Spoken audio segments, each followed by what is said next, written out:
Hi, everybody, and a very pleasant Thursday evening to you, wherever you may be. It's been slightly over 48 hours since a legend left us here on this earth. Los Angeles Dodgers icon Vin Scully, the Dodgers broadcaster for 67 years, died Tuesday evening at 94 years of age.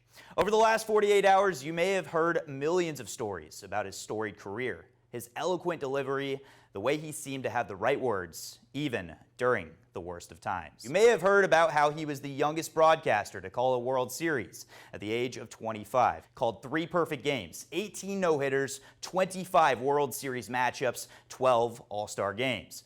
You may have heard about his reach from generation to generation, from calling the names of Jackie Robinson and Roy Campanella in Brooklyn to Sandy Koufax, Steve Garvey, and Clayton Kershaw in Los Angeles. You may have heard how his voice, as light as a feather, echoed around the LA Coliseum through thousands of transistor radios.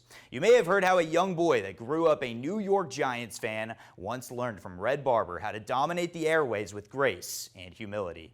You may have heard his calls that will stand the test of time, from Henry Hank Aaron, a black man in the South, hitting his 715th home run in 1974, breaking the great Bambino's record, to a grounder skipping under the legs of Bill Buckner in Game 6 of the World Series in 1986. And of course, Kirk Gibson on 2 bad, wobbly legs, ripping a walk-off home run in 1988 that was not only improbable, it was impossible.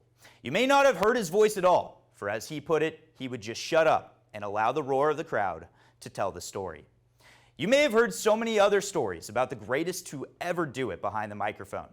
Now, I'd be lying if I said this one didn't hit close to home. Vin was my hero, my inspiration, my childhood, and my best friend through the good times and the bad. He was our grandparents' father, our parents' grandfather, and the voice of baseball.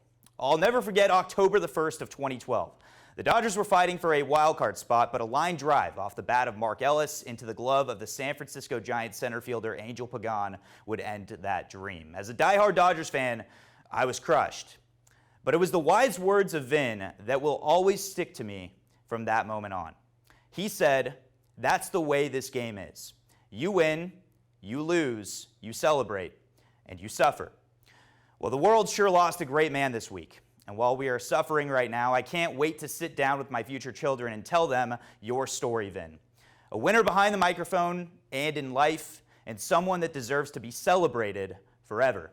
Vin, you and I have been friends for a very long time, but I know in my heart I've always needed you more than you've ever needed me. And I'll miss our time together more than I can say. This is Dusty Baker, wishing you, Vin, a very pleasant first week in heaven, wherever up there you may be.